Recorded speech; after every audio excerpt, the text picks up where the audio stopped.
استاد عزیز، ما بعضی وقتا چون در مسجد در افغانستان هستیم نمیتوانیم بریم نماز رو طبق سنت بخوانیم، چون اگر رفع الیدین بکنیم یا دستار بالاتر رو سینه ببندیم همسایه‌های ما مثلا شاید شکایت بکنن به طالبان و طالبان که شما میشناسیم چقدر دشمن موحدین هستن. یعنی جایزه تعیین کردن که هر کسی اهل سلف معرفی بکنه از همون قریه از همون محل خود برای جایزه تعیین کردن. خاطر همون ما نماز جماعت در خانه می‌خونیم. تا جایی که من تحقیق دارم آخوندایی که در همین اطرافم هستن همه رو من تحقیق کردم، اینها همه سرسخت طرفدار حکومت طالبان هستن. ولی من در همین شهری که زندگی میکنم اصلا چیزی از اسلام ندیدم استاد. گروه طالبان اصلا همون حکومتی که بود حجاب بی حجابی به همون اندازه هست، همه مراکز فحشا پس باز هست، مراکز شرکی باز است، به قبرها سجده میشه، همین الان استغاثه میشه، همه اون دکان‌های موبایل فروشی که همه فیلم‌های مبتذل پخش میکنن همه هست، آهنگ موسیقی همه چیز هست، هیچ چیز نیست، فقط دشمنی با موحد هست. این را من اقرار نمیکنم استاد، ولی واقعا همین چیزی که ما هستیم میبینیم و بعد از 5 سال که از ایران آمدم این شرایطی که میبینیم اصلا فرق با حکومت قبلی نداره، در خیلی از موارد بدتر هم هست.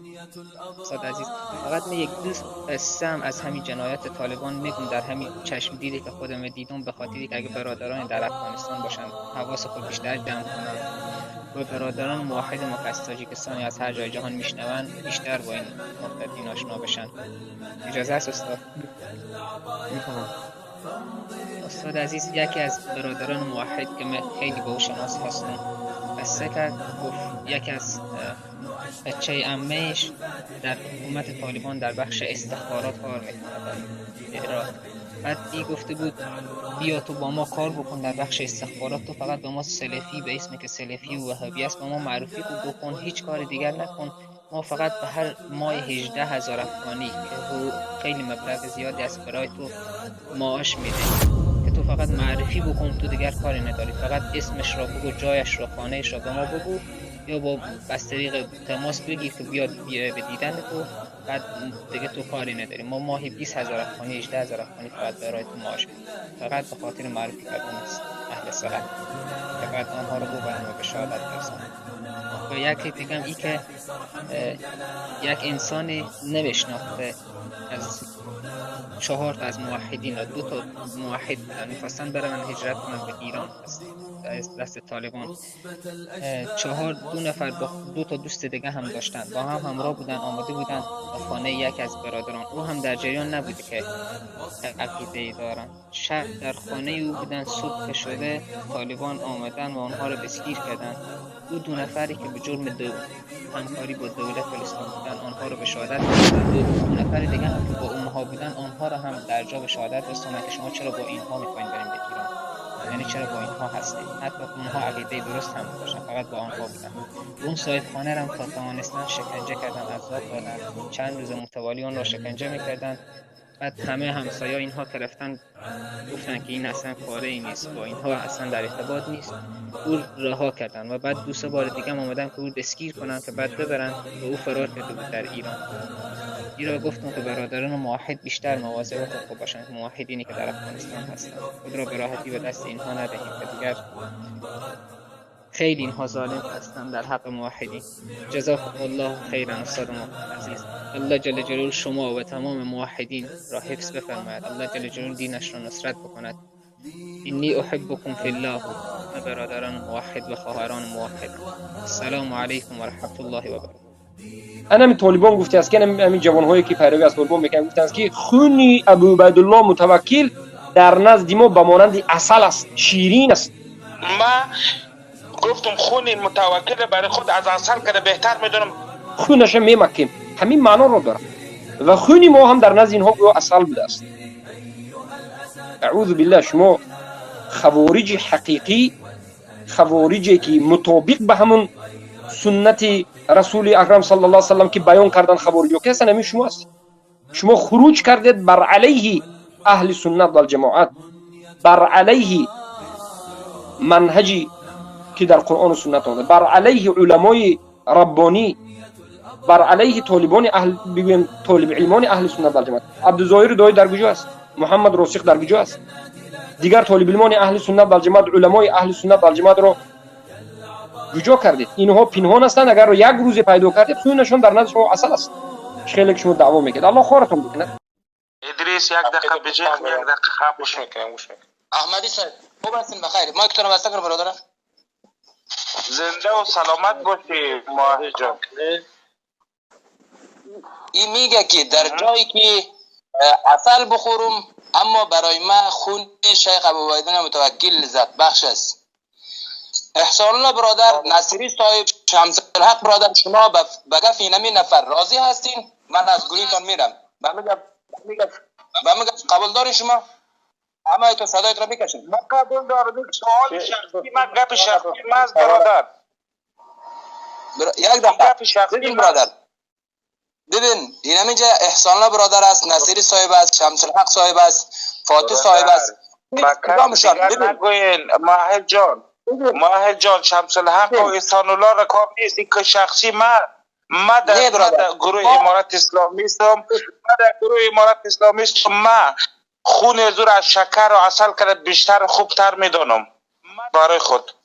در صفوف جهاد، در وقت جهاد ما که جهاد کردم نیم مر چاریک شاید اینا نکرده باشد و ما دو برادرم از دست دادم. یک تای دیگهش فعلا است. ما خودم میرم میایم. سه تای دیگه هم همینجا با ماست. اگر 5 تای دیگه هم بروه والله در فکرش نیستم.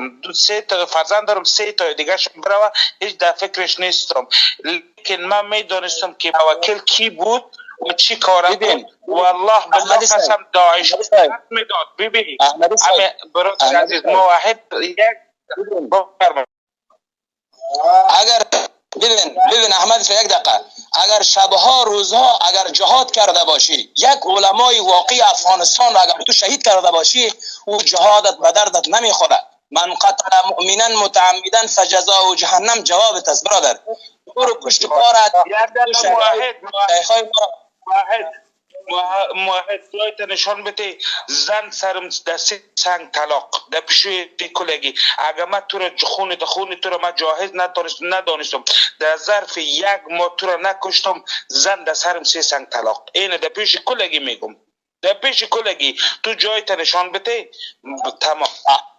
احمدی گپ قانون ما گپ کلان خود عادی کنه قسم کلان نی. ما گفتم خون متوکل برای خود از عسل کنه بهتر میدونم، به خاطر که اونا داعش دشمن مسلمان هستند، دشمن اهل مذهب هستند. وهابیت به 2 قسم است. یک قسم وهابیت مثل شما هستند با قلم و زبان سیش به یک قسم جهادی. الحمدلله من الحمدلله در مذهب امام ابو حنیفه رحمه الله هستم و می باشم.